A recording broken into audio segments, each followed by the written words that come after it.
How did it all start anyway? Like right back to the beginning. Oh before. my gosh. I just jumped on Insta, I think 4 years ago when she was born. And I just played around with it. You know when you actually use the filters, like those days. Like, it's like, oh yeah. Like pretending to do like pretty food posts. And then it became a way to meet people. Okay. But in the whole parenting space, I just didn't see myself. Yeah.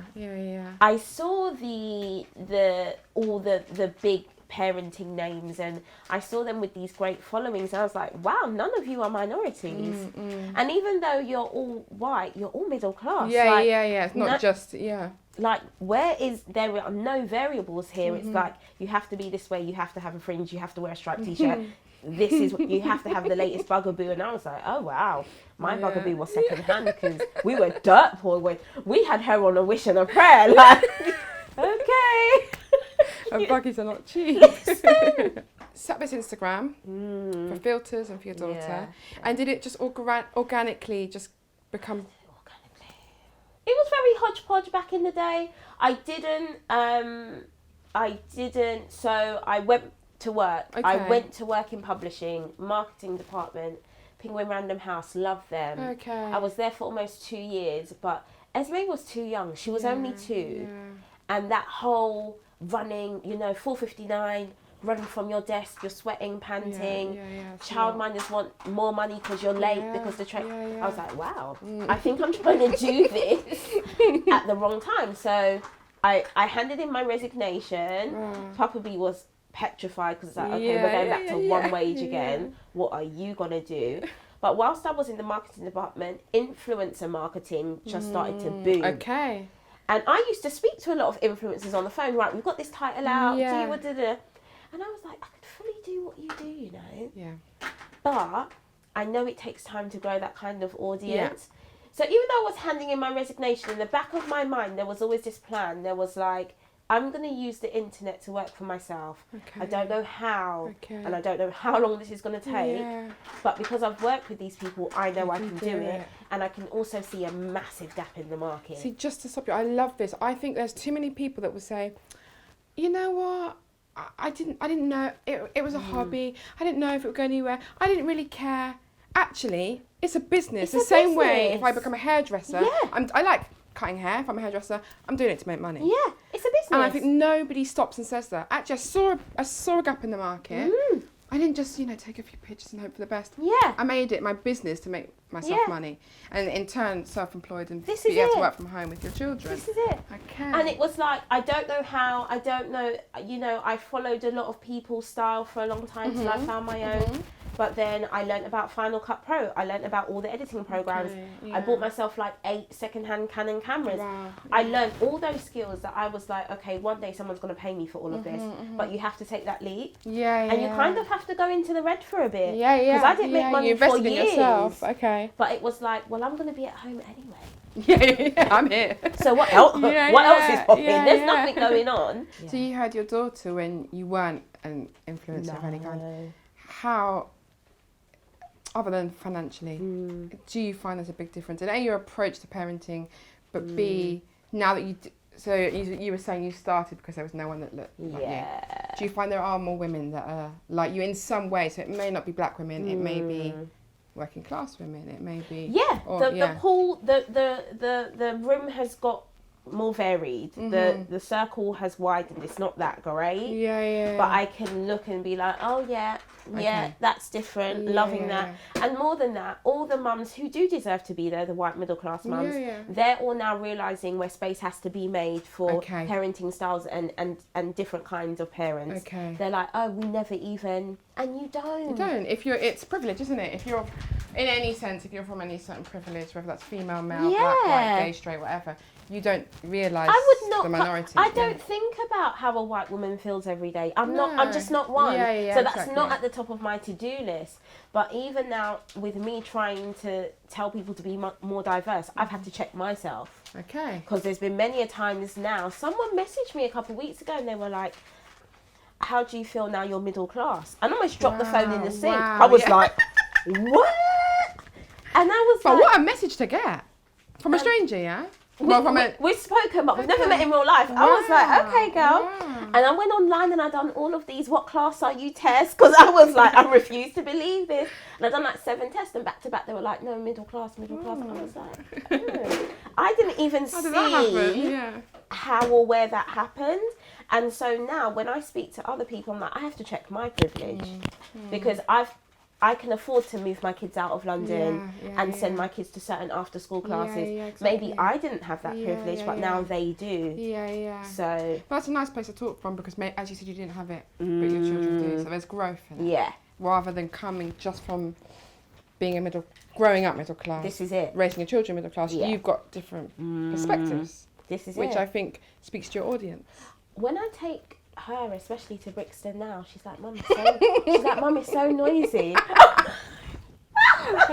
It's too loud. It is very loud in Brixton. She's like, it's really busy. Just like, and I have to giggle because I'm like, wow, I was fully raised on Brixton Hill. This is all I know, the haggling of the market. And she's like a little mouse. She's like, oh, where are we? Let's go back to the countryside. I love that. And did you make a conscious decision to be? So you've obviously talked about body positivity and showing your body parts and stuff. How hard was that? Or is it not hard? Like, were you scared thinking, I'm going to just take my top off and show a picture? Like, is that something you really thought about? Or is it more just something you cared enough about that you were like, actually, this is just a woman's body? Because that, I think, does so much for women. The more we see that, the more you're like, okay, most mums are going to have stretch marks. Yeah. Do you know what? I didn't worry about it at all, because I thought, God, if anyone says anything negative, like you're in a bad space, and you don't actually want to recognise reality, so that's on you. But I know that my sister really struggled, and my sister's really slim. She's like a size 8'10", but she's got really loose skin and a lot of stretch marks, and she's really like, oh, I wish I could show people what the reality was. Wow. And I don't feel that, even though I've got stretch marks and my skin's not loose, but it's getting there, I don't feel as insecure as she does. And I was like, well, I'll take one for the team. Because it doesn't, but you know, this is it. I'm like, yo, my son was almost 10 pounds. Yeah, wow. I'm only 4'11" and a half. Yeah, you're like, tiny. I'm going, things are going to change here. And like, you accept it, and it's hard to say learn to live with it, but you move in a space of understanding, especially women's bodies. It's a constant transition. Absolutely. And I look at my nan's body now, her body is banging. I'm like, you've had these 2 kids, but you're still fit and able-bodied. And it's like, I don't want to spend the best years of my life like hiding. No, exactly. I agree. You know? When I found your page, I was like, yeah, there's so many mum influencers, but it's quite glossy. So they might touch on that, but they might not show. Or they may, I don't know, I just think it's really refreshing that there's a conversation being had where it's actually like, this is just normal. It is. This is just what we deal with. And my mum always used to be naked. Like, when friends would come around, you'd have to text her first. Be like, Mum, I beg you, like, put some actual clothes on. Friends are coming. And that was really good for my sister and I. And really good for my brother. You've got a brother, that's amazing. Yeah, that's amazing. Even now, he's like, because he's only 16, he's like, Mum, friends are coming round. Could you just put a long top on? Like, she's always naked, but he, at 16, completely gets it. See? And when he is 25 and meets a woman, he's going to be like, yeah, that's just normal, because my mum looks like that. This is it. Also, aside from like just an influence of motherhood in itself, did you find it hard at the beginning? Maybe just with like first baby, that early couple of stages, those months when it all feels like not normal. It was horrific, especially with Esme. I like that. Emergency C-section. Okay. She was born on the day my dad died, so there was already all of this emotion. Then about 5 days later, I had the C-section. The wound was like oozing green pus. I smelt like a rotting pig. Rushed back to hospital, level 3 sepsis. My dad died of sepsis, so now all of this emotion. God, intensive care for 2 weeks. Wasn't allowed to see her. They were scared she'd contracted sepsis because I'd been trying to breastfeed. And literally, when everything was discussed, it was partly my age that saved me. Okay, you're like, a young woman. If you were any older, it was the fact that prior to her, I was really into exercise. Not so much now, but I was really healthy. They were like, anyone else who came in with sepsis this acute it would have been there is nothing we can do for you. They were like, you don't know how lucky you are. So I didn't really start to get to know Esme till she was about 5-6 weeks old. She lived with my stepdad and my mum at the time. So with her, like, wow, that is the worst springboard ever. And wow. I think, and your first time mum, first time dad. This is it. And I think that really put a block in how I bonded with her. 100%. How could it not? This is it. Yeah. And my idea of parenting was like, wow, this is really rubbish. Second time. Okay. Number one, I'll be on, and I think more people need to be honest about this. Yeah. When you have a traumatic first experience, we didn't even know if we were going to go through with that pregnancy. Okay. We really had to sit down and be like, is it worth my life? 100%. Because that's all we know pregnancy to be. Someone's going to die or end up, you know, close to. Mm-hmm. So is it worth that? Are there things we can do to avoid all of those complications? Which added to the fact that we had to get out of London. Okay. I was like, I don't want to give birth in the same hospital as where... Yeah. I just... You've got that horrible, like, This is it. Moved out of London where I wouldn't say the care is better, but it's more refined because it's not as densely populated and people have got more time. Had the same midwife all the way through. They were very caring, and once they heard what happened with Esme, they were like, listen, the only option for you is elective C-section. Okay. We're not having nonsense. We're not taking risks. He was breech anyway, so he was in agreement. We had a date set.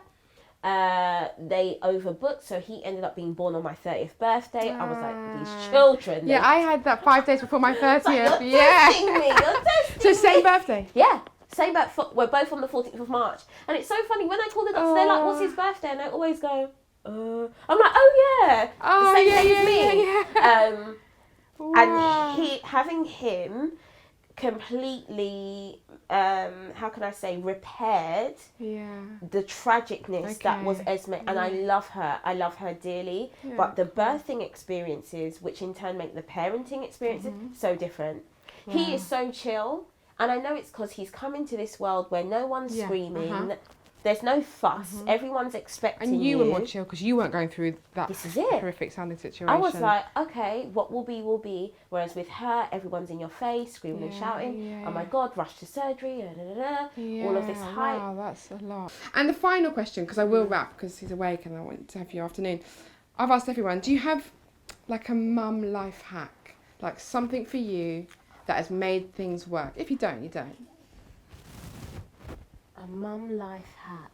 Do you know what? In alignment with, say, like beauty and stuff, Esme, just sit down a second, my love. In alignment, it's like finding your look. Okay. So this is my makeup face, day, night. Yeah, and this is good. If I went to Buckingham Palace, like, this is the look. Because literally, I can do this in 20 minutes now. Fake lashes and all, like him in one hand, like. Wow. Okay. So find your look. And then I guess it doesn't matter what else is going on. You've got this that you know works. You can do it with one hand in the dark, no mirror. And even if I've had this dress on for 4 days, so it's like, oh, trash below the neck, but neck up, I'm popping. And it's only because I have a look and I've got my go-to products, you know, like the Fenty foundation, the red lipstick. I'm like, you do a red lip every day. I'm like, oh, this is the look. Yeah. All right, fussy pants. We are done. Thank you, guys. Thank you so much.